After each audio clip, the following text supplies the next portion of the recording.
going to give you a brief introduction in a moment, but I'm going to take a minute of personal privilege. We are all honored to be represented by a true fighter for justice in the Senate. I'm particularly honored, and I don't know if the Senator remembers this, but the fact is that she has represented me through every stage of her career. When she was a county supervisor, I lived in San Anselmo. She was a member of Congress. I lived here in Marin, and of course I still live here, and I'm now represented by her in the Senate, so it's been a true privilege. But you probably know this, but let me just remind you, Senator Boxer is a forceful advocate for families, children, consumers, the environment, and the state of California.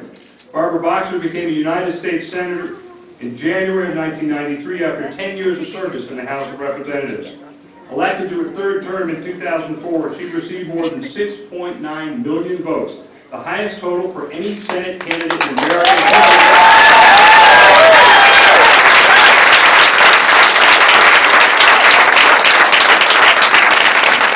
A leader on environmental protection, Senator Boxer is the first woman to chair the U.S. Senate's Environment and Public Works Committee.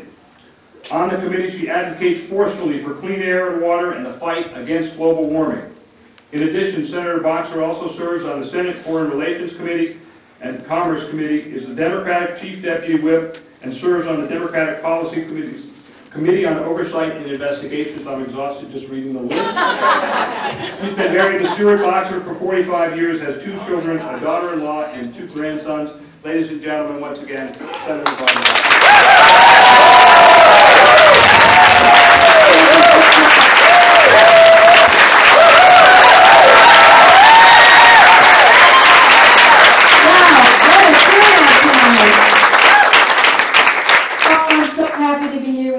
All the honorables that are surrounding me and all the honorables out there coming back to the place where it all started for me. And Judy's shaking her head because she remembers. But I'm also really glad to be here with Barack.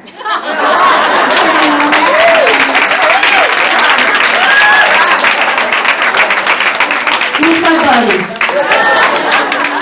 He's my colleague, and he's going to make an extraordinary president.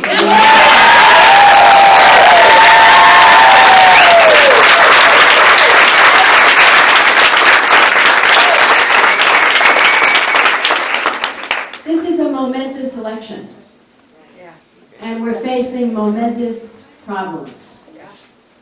And I have to say that this race isn't over, and you know that, and that's why you're here. And I want to start off by thanking you from the bottom of my heart for being here.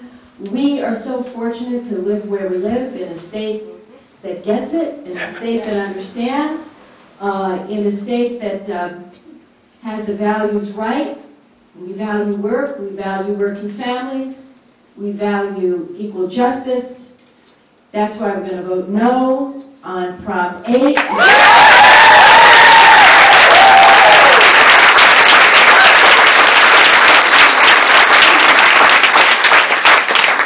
And it's why I was able to tell Barack when I saw him last, you know, we've got it covered in California. And that's why the Barack campaign understands that we need to help them. And I understand you're making calls into New Mexico, is that right, today?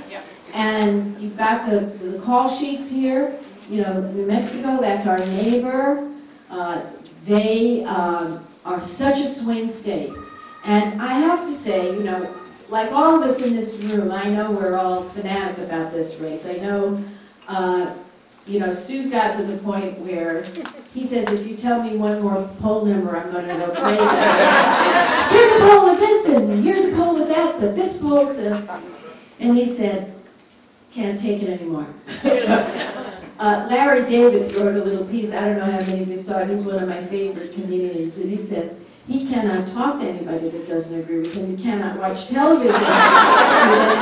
He turns it off. He gets obnoxious. He screams at the television. You know, we really need to get back to normal. Or at least we can talk to people who have a little bit of a different view. We've got to get past this election. But what we do know from all these polls, and people say to me, you know, why do the polls differ? Well, I think you know this, you're sophisticated, but in case you don't, I want to tell you that every time I run, you know, we always have a hard time. And by the way, don't forget, 2010, we're going to do it again.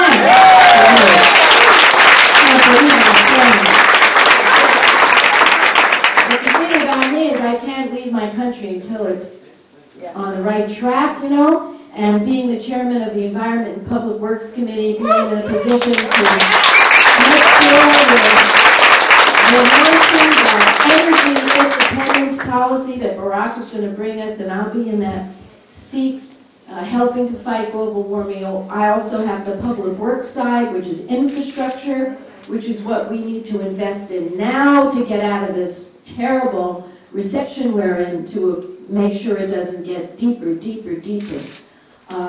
We need to pull together, and that's why it's a momentous election. But getting back to the polls, every time I run, you know, it's always scary, and we have a pollster in-house who goes out and tells us how we're doing. And there are 3 scenarios that Mark Melman tells me about every single, you know, day when we get toward the end. And the 3 scenarios have to do with voter turnout. And, you know, always for me, in the very, very large voter turnout, you know, I'm just running away with the race. And in a medium turnout, I'm doing okay. I'm winning by okay margin. And in a very low turnout, I'm losing. You understand? So all of this talk about polls doesn't mean a thing, because it tells you what registered voters are thinking. Then they try to say likely voters, but they don't know.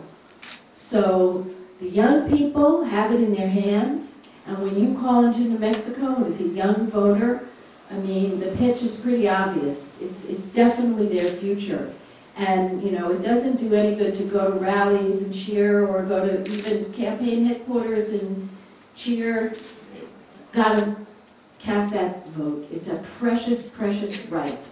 And we're going to make sure, by the way, because we have legal teams all over, that that right is protected.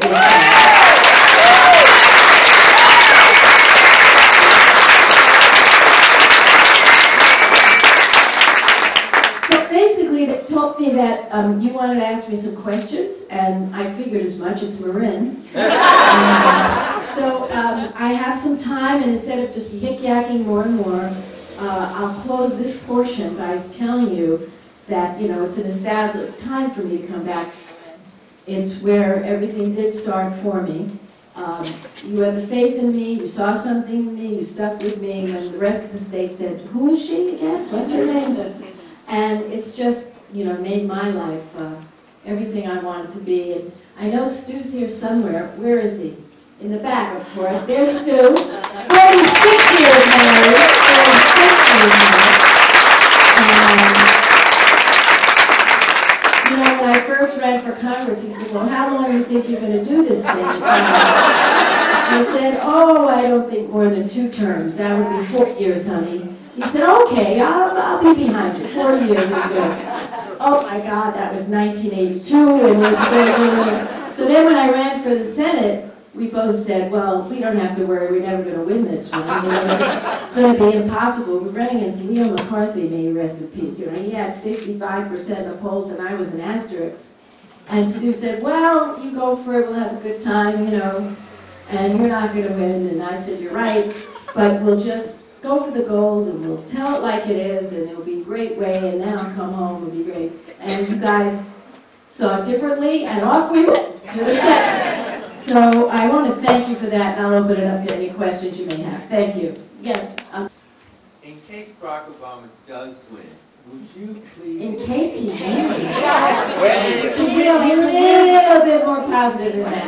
Well, carry one... You're in post-traumatic stress, I understand. Get out of it! All right! Get out of it now!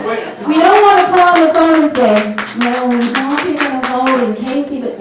Okay. We're going to win this, but Yes. we can't do it without you. That's the answer. We want to do it with you. That's the answer. Okay. Yes.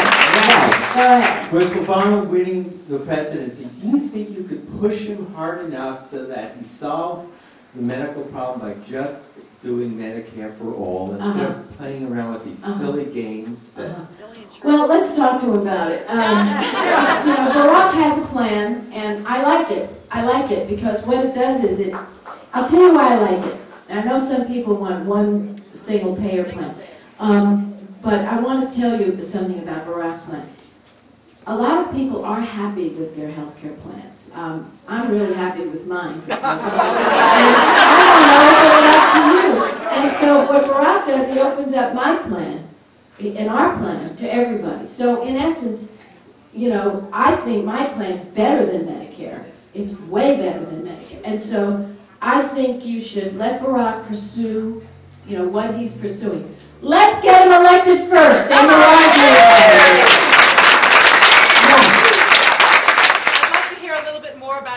Protection and election protection. All I can tell you is that I am not an attorney, but I know that Barack has put together an enormous group of attorneys that are going to be working, that are already working and already meeting and are on the line for voter protection in all the states where it really matters most to us. So I can't tell you any more detail than that, other than we're going to be fighting with the law on our side and not allowing things to get out of hand. And let me just say this, as you call into New Mexico today, and if you switch to another state, I just came back, Stu and I went to Ohio, Florida, and Minnesota for Barack, and the big message that they wanted me to convey was early voting, and I want to convey that to you here. I don't know how many of you already voted. Yes. If you haven't, you got to do it, because, what if you wake up on election day with the flu? Or what if, your kid falls off her bike and you have to deal with it? Just on a nice day, nothing else, just go vote leisurely. And I mean, that's the message we want you to give in New Mexico to those folks there. You get them, and once they're in our hands and they're for us, say, go to the polls and lock it up, because we can't risk it. And what the Obama legal team has told me personally is, if there's a problem in early voting, it's a lot easier for them to deal with it, okay? Because they have, a few days now. When we went was they had 3 weeks, but now they have a few days. So early voting is one great protection against voter fraud. And then the rest we have to leave up to the legal team. But this is a different kind of campaign, one I've never seen before. It's very sure-footed and very clear, and gets it. So I think we're going to. Hey, we Democrats, we learned our lesson. We're very strong now, and we're very sure-footed now. That's good. And I also think, do you like Rachel Maddow?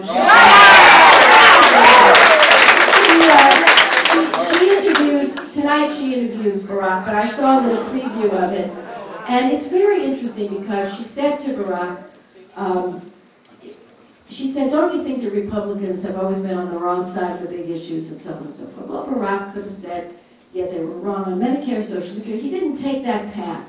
And I'm telling you this because as a worker who's going to get votes, he basically said, I don't want to look back. He said, what I tell my Republican supporters and friends is, essentially your party has been kidnapped. And it's been, taken over by those who really don't get what's important. They don't understand that the middle class, and he goes on. So I mention that because I think as you talk to people, if you do get independent voters, I don't know if they have you calling independents, but it's a very important thing that he's trying, what he basically said in addition to that is that if he's going to govern effectively, he needs to unite the entire country. You cannot have a momentous challenge that he has on his hands with a recession that economists are arguing, will it last a half a year, 18 months, or 2 years, or 3 years? If you're facing this kind of crisis, we need to pull together. So a lot of us, it's up to us, to have that message and be that big tent that we really have always been, and welcome people into it, okay, as you do these phone calls. How much time do I have? 10 minutes, good. Yes, ma'am. Me? Yeah. not to harp on this or anything, but I read Greg Glass and Robert Kennedy's article in Rolling Stone, and I noticed in the media, all we hear is acorn, acorn, acorn, and I hear nothing in the media and no major Democrat pushing in the media about the vote flipping, other than a real minor, back page kind of little thing, but vote flipping in Virginia and all the disenfranchised voters. Now I understand that a lot of the Iraqi soldiers and stuff that are over there, now their absentee votes are going astray, and so Well, if you're, let me just say this, we can harp on this today, tomorrow, the next day, and the day after. But the fact is, we can't control that in this room in San Rafael today. To be concerned about it, absolutely. I guess what I need to tell you is, if you're aware of it, I can assure you, he's aware of it. I can assure you of that. I can assure you that his legal team is aware of it, because they want to win. And they have everybody in place. And if you know that the Iraqi soldiers can't vote, you probably know about that because they found it out. So I do believe we're on top of it all. Now, the whole thing about Acorn is such a misplaced anger, because the fact is what happened is Acorn was defrauded. They hired people who defrauded them, who took, $5 per registration because they were poor people, and wrote Mickey Mouse or wrote some name, phony name, Donald Duck, or whatever. And the fact is, that's not voter fraud. That's defrauding Acorn, who had to pay. And I heard some Republican today say, it was so ridiculous, well, that's true, but if Mickey Mouse showed up at the polls, they could... Who's going to allow Mickey Mouse to vote? It's just silly on its face. So the Acorn thing is aggravating because it's upsetting for a lot of reasons. I don't like to be told we got 1 million new voters when we only got 700,000 new voters, or it's bad what they did. And they should put a stop to it, but I think that is not voter fraud. That's fraud on the organization that now has paid out all of this money. So my advice to Acorn is do a better job training your people and tell them you're going to press charges against them if they come in and register the neighborhood dog. It's just not right.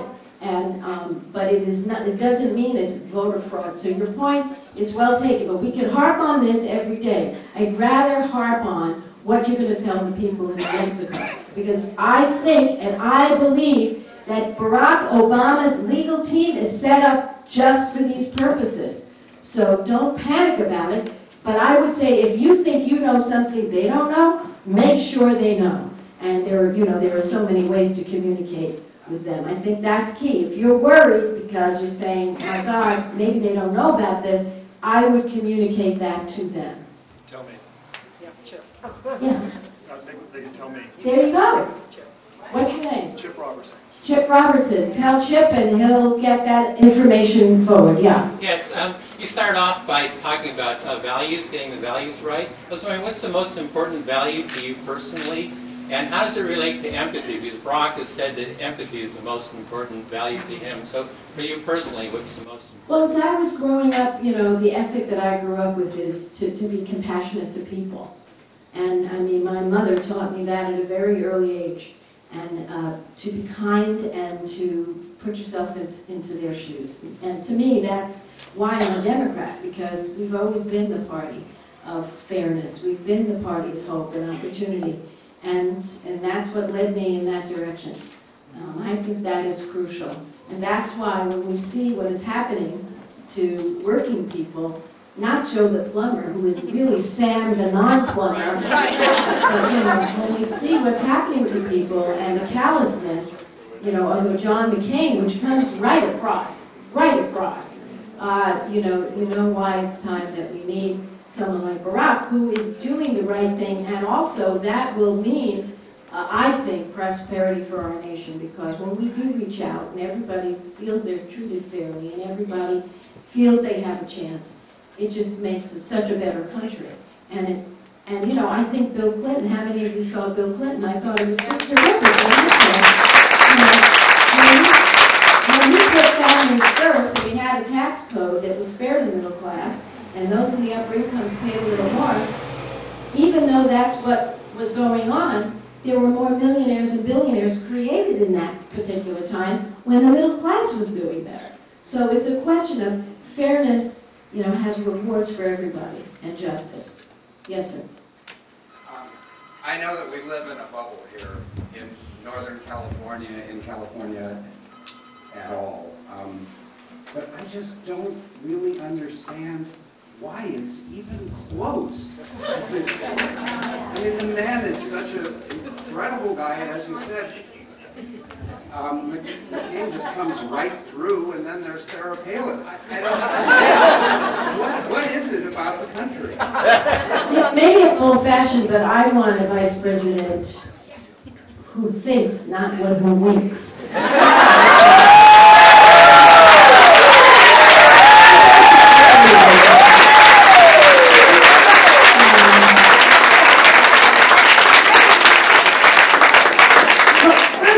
This race may not be close. We don't know if it's close. If you look at the Electoral College, it may not be close. So I don't want to say it's going to be close or why it should be this close. How could anyone be undecided at this point? It's hard to imagine.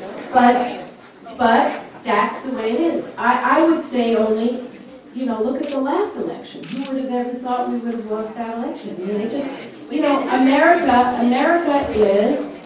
America is split in many ways. And I don't want you to say we live in a bubble. We work at making that bubble, and it's a good bubble.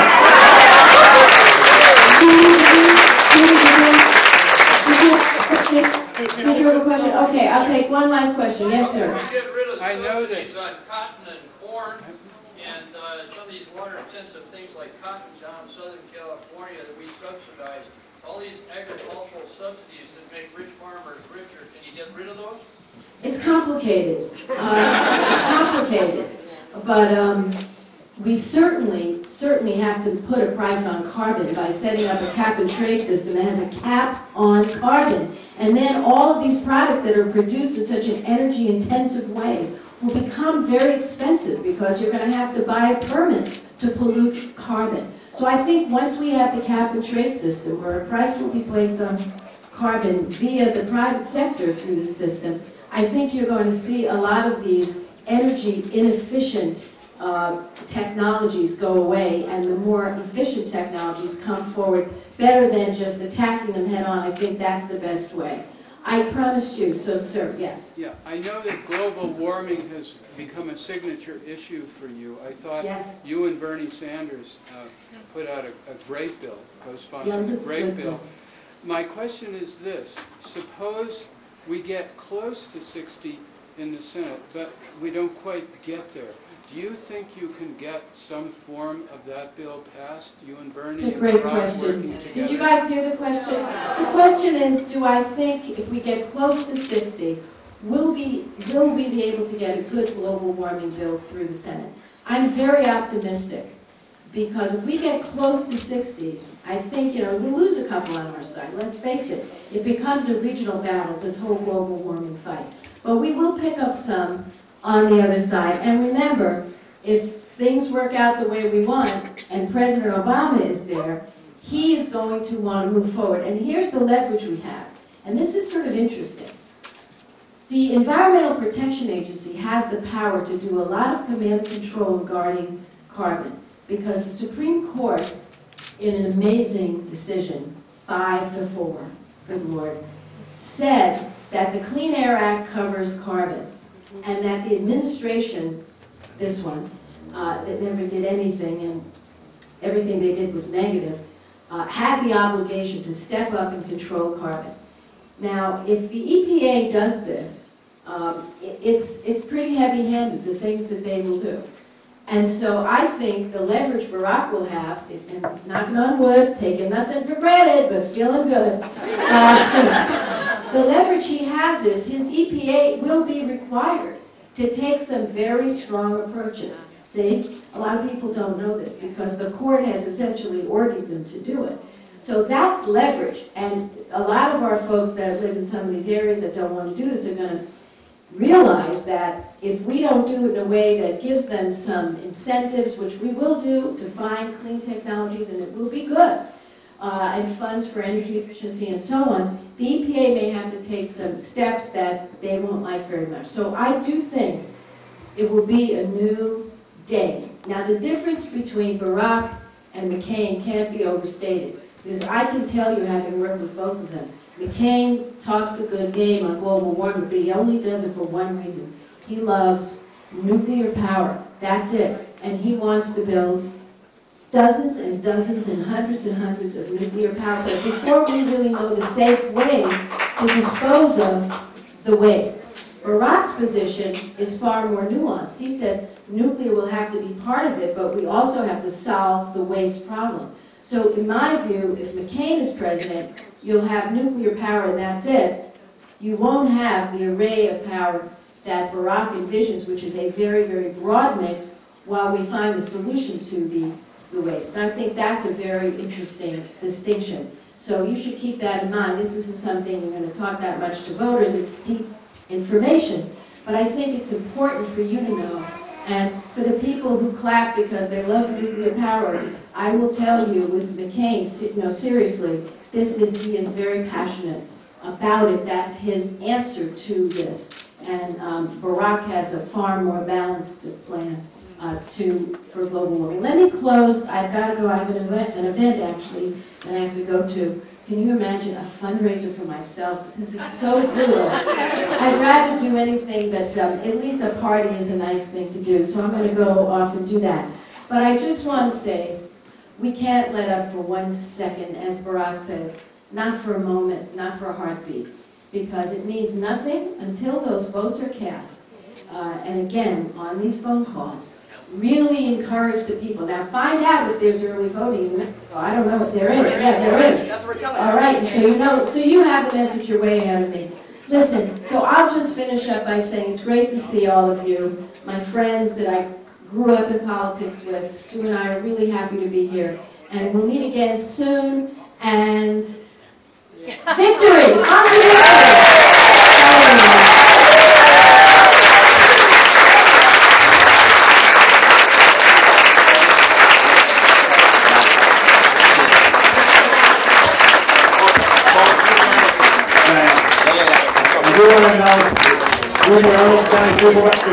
Let's give Judy a hand.